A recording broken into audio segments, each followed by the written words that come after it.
Quotas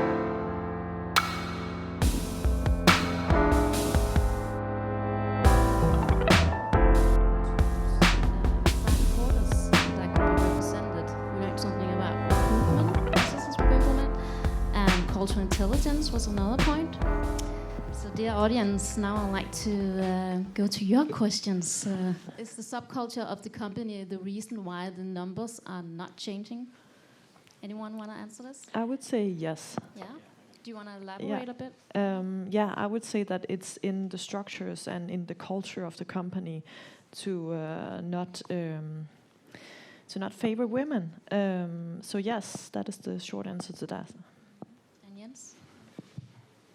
Yeah, we just did a report on the financial sector in Denmark, and they wanted to investigate what are the barriers for women coming to the top. And the short answer is, it's the culture. It's basically it. And again, going back to the inclusiveness, so the culture is, whether it's subculture or main culture, the culture is wrong in the sense that it doesn't promote or make way for women to get to the top. So we need to fix the culture. And in that sense, quota is just a tool, because alone it can't stand alone. You need to fix the culture as well. It's just difficult. Can I just add something to that? Because I keep hearing, and this is especially from men in that I know and men that I respect, women don't want to rise to the top. And it makes me so mad, actually, because it's just not true. Because coming to the top in a culture that doesn't favor you, then it's not a free choice. And so it's not about women not wanting it, it's the whole structure around it that doesn't apply to the lives that they live and to the expectations for them. So yeah, so we should give women the free choice of not wanting this. I think, I hate that comment. Okay, let's take another question. If we want quotas for women, how do we ensure diversity on other parameters? Like ethnicity, age, sexual orientation, etc. You can't have quotas for everything. I like that question. Anyone? Jens? Yeah, it's difficult to address everything. So based on research, it's a law of the big numbers. If you change the gender balance in a company, research shows that you also address a lot of the other issues here. But that doesn't go the other way around. If you fix the ethnicity problem or age or thing, it doesn't feed back on the gender. So if you want to solve a lot of these things, you start fixing the gender issue. Because research shows that women in general, they hire more diverse, they are less afraid of failures, they have easier to look across education and stuff like that. So that is one place to start. So if you want to fix everything here, start with the gender balance. And I'm going to pose another here. Do we have an argument for doing nothing? I think if we do nothing, we risk not having a financially stable tech industry. So research shows that companies that are doing extremely well when it comes to diversity and inclusion are also performing 33% better than the companies that aren't doing anything within that industry as well. So if we want to create a sustainable environment, an economic environment that works for all of us, we will look towards diversity and inclusion. So I don't know why you wouldn't.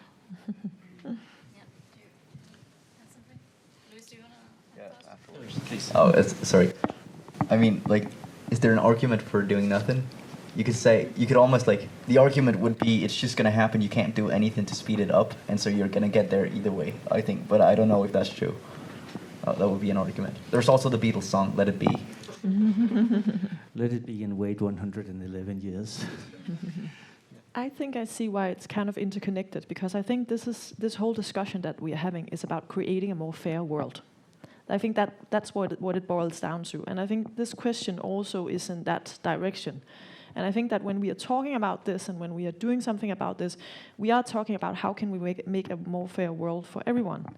And I think that also goes for people who work in other countries, and especially women in underdeveloped countries, who we really have to think about. And I think it fits somehow with this.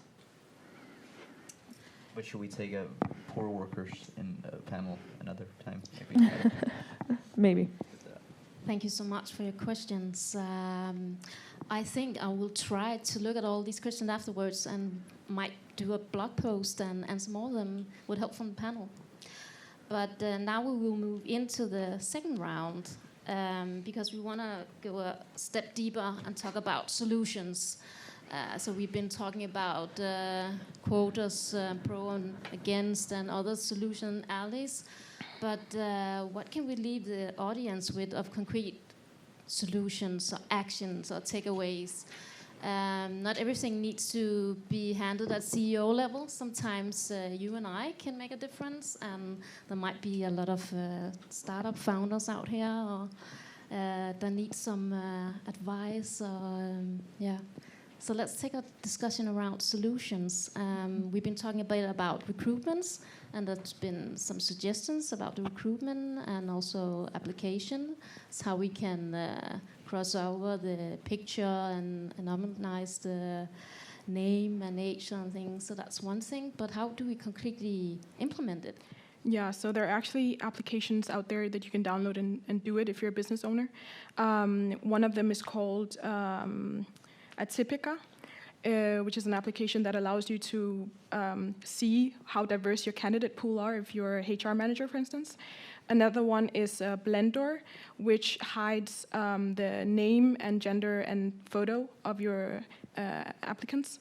And another company, which is really cool, probably one of my favorite in the diversity and inclusion application, is Clusion, which is a Swedish company that helps you understand the discriminatory and like unfair behaviors in your organization.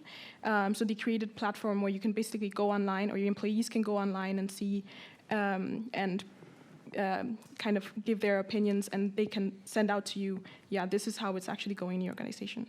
I think another thing to consider that we can all do individually is to check our own biases.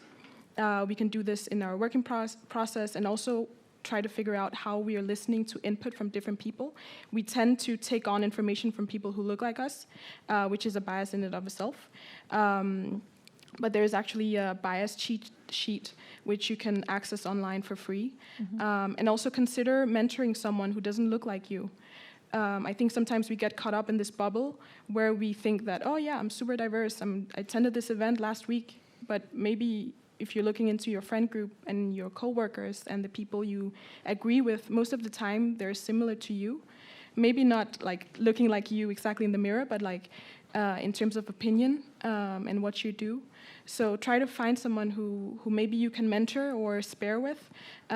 If you are maybe not so sure about the mentor role, try to become a mentee, where you can go out and find a mentor who doesn't look like you as well. Okay, thank you. Luis, so with someone with your background and you being the future of tech, what would you recommend for anyone out there? What could they do? I am solely the future of tech. Well, so I think, well, mine is a bit different. Like I didn't really have any resume-related things. I have had nothing going for me if I wanted to enter tech, right? So I couldn't really explain to people, yo, I'm pretty good at what I do, right? And that's sort of like a problem for, I have friends who are like studying or things like that, and they want to sort of like half-time jobs. And which is, again, they can't really prove that they're good at things. So I think if you're sort of entering tech from like an angle where you don't really have anything leading up to it, but at this point you're like ready to make a career change, it's sort of on you often, and that's just how it is, to show that you are actually very competent and prove it to people. So there are many ways to do this. I think like doing internships, like I sort of try to make myself visible by sort of saying, okay, I work with this festival, I made an app for them, and that's sort of show people that actually worked. Like I've worked with other people, I've sort of had like specs for the app we wanted to make. And I made the app, and like a couple thousand people tried it at the festival, which was awesome. which sort of could show people, both people who came to the festival, but also if I reach out to people, yo, I've actually made something for other people and with other people. So that's sort of like a thing you can start at, but that's like a long process. But I think it is just harder if you want to sort of do it untraditionally. Yeah. Have you experienced bias in recruitment in your process? I mean, yeah, given that like I didn't have any resume really, but I sort of like for a long period of years I sort of cold emailed projects I thought were interesting, and I would always feel like sort of obligated to include my age. So I would say like, and by the way, I'm 15. Sorry, which I just stopped doing that once, and then I got answers more. So. That's sort of like, but not really anything else now. So Jens, Nicoline, what can we learn and adopt from the corporate world and maybe implement? Is there any best practice or anything else that the tech world can learn? I would just go back to the behavioral aspect of, and I will do this myself actually tonight, and just speaking up when someone is saying something discriminating or stereotypical about women, other groups. For example, my husband says all the time to my kid when he's crying, "Stop crying, you sound like a girl." That is not right. And I just, I don't comment on it, and I will. After this, I will go home and I will say, you know what? Boys are allowed to cry as much as girls. And you can't say that girls cry more than boys. And that's not right. So maybe speak up in those little situations that create stereotypes and all that. That's a good suggestion. Yeah. Jens, do you have any? Yeah, a couple of things. And I totally agree on this. Since it is about culture, you need to start with yourself, with your family, with your friends. You need to bring it to office in meetings and stuff like that. But what I can add to this, I said before, just want to repeat it. For the men in this room, we have a special quest to speak up and not just let things pass on. So that's one thing that we can start doing from now on. From learning from the private sector is what I call what works is that we can synchronize or align the top management in the companies that we work with, because there's a lot of good intentions, but they're definitely not aligned. It's like looking at a soccer game and the referee there are not willing to share the rules of the game, and everybody in the organization they're just running around wondering what is our take on diversity in this company, what is our take on gender in this company. They have no idea. And the top management, they think they're doing a lot of good stuff and they have good intention, but there's a totally big perception gap. So one good thing in the major companies, it's not needed in the small tech companies, is to make sure that top management is aligned and they know what they want to do in this agenda. Whether it's doing nothing, then that's what they communicate. Or is they doing a lot, but they need to be able to back it up and to push it forward, communicate so people on that playing field understand, okay, this is how it is here, and that's why I choose to work here or choose to leave, whatever. So you're sort of saying, like, actively think about what culture you want to create. Like, sort of make it clear and actively think about what do you want to create. This is how it is here. Mm-hmm. Yeah.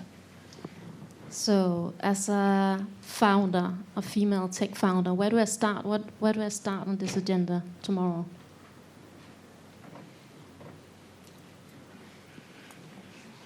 That's a good question. Or as an employee, what do I say to my CEO tomorrow? Where should we start by building an inclusive and diverse culture?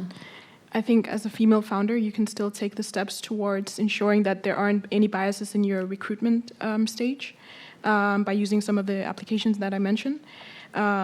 They're not specific to men only. And then I think as an employee, try to ask your leader, if you haven't talked to him or her already, about what their initiatives are within the diversity and inclusion agenda. What have they thought about it? And if they have, what do they think? I think it's an important conversation that kind of opens up the door towards action as well. Because once you talk to your boss about, hey, what are we doing in this organization? And they don't have anything, then you can come up and suggest something. But I think it starts by the individual, and we all have a stakeholder in this. So don't look for the other person to take charge. Look at yourself and ask yourself what you're doing, and go back to your organization and ask your team what you can do. Yeah, and there's also like in recruiting, there's also just like the first step if you're making a job post. I think very often they sort of like describe, this is what we're looking for in you, and they sort of just describe like who you are, like more or less like, and they don't really describe what things in you make you very good to work in this team. They often describe, you've done this, and this is sort of your life story, which that's in and of itself, maybe not like with race or gender, but with most other things, like it really sort of skews it for people who have different paths to end up where they are. Yeah, and making them more sort of making the criteria more pointing to the actual merits and not the story of the person. Yeah. Yeah, and then I think it's also about just showing people that they are biased.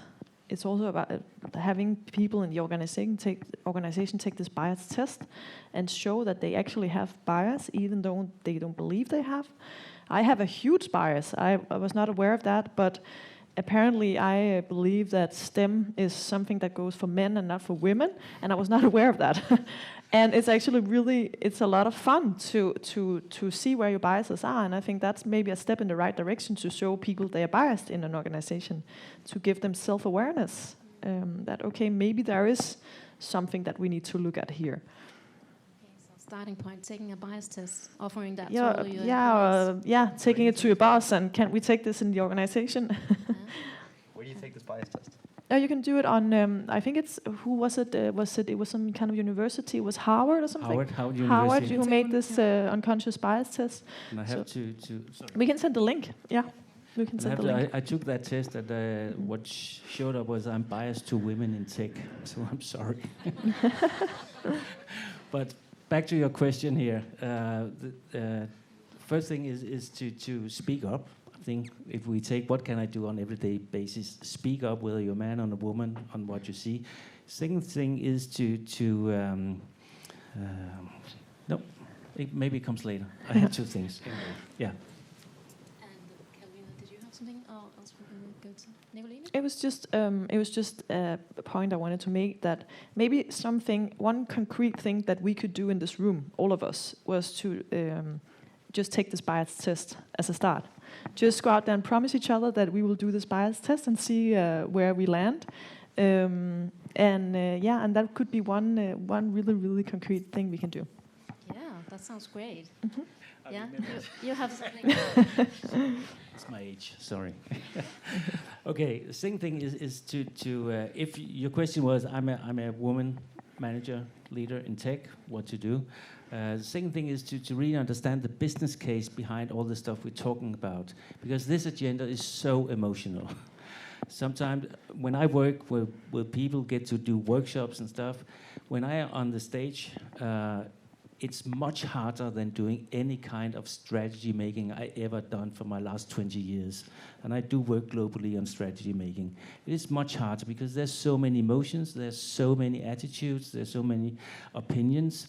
So you need to try to get away from the emotional part, which it is very important, but also to understand there's a business case behind this. That will be very relevant the further we get into the future for a lot of companies. It's about profit, it's about innovation, it's about making sustainable businesses. That's what it's about. It's not because I'm a man and you're a woman. It's just let's get the best of it and make a good business. Thank you. Okay, so we need to round up. Is there any comment? Yeah, maybe last comment. I think it's important. I really value these bias tests, but just remember that once you've taken them, it's probably not the only biases that you have, and you don't delete them just by taking the test, because we find that often people think that, oh, I took a bias test or bias training and now I'm fixed. It doesn't really work like that. It's really hard to undo X amount of years of institutional biases or living with them. So it doesn't go away that quickly, but definitely being aware of them is an initial step. Yeah. Okay, so overall conclusion, no quick fix to this agenda, and Unfortunately not. no, unfortunately not. But I think we had a really good discussion, and I think we were around assessing compensation annually is something we need to do, and revamping recruitment processes. That's both something that we can take from the private sector, but also something that startup companies can do. Everyone here start tomorrow when you apply. And speak up, everyone. Everyone can do that. Founders, you and me can do it. And then we're going to send the bias test to everyone here. So we look very much forward to seeing the answer from that. And I think with that, I will conclude and say thank you very much for participating. Thank you to the audience for posing questions, and thank you to the panel. Thank you.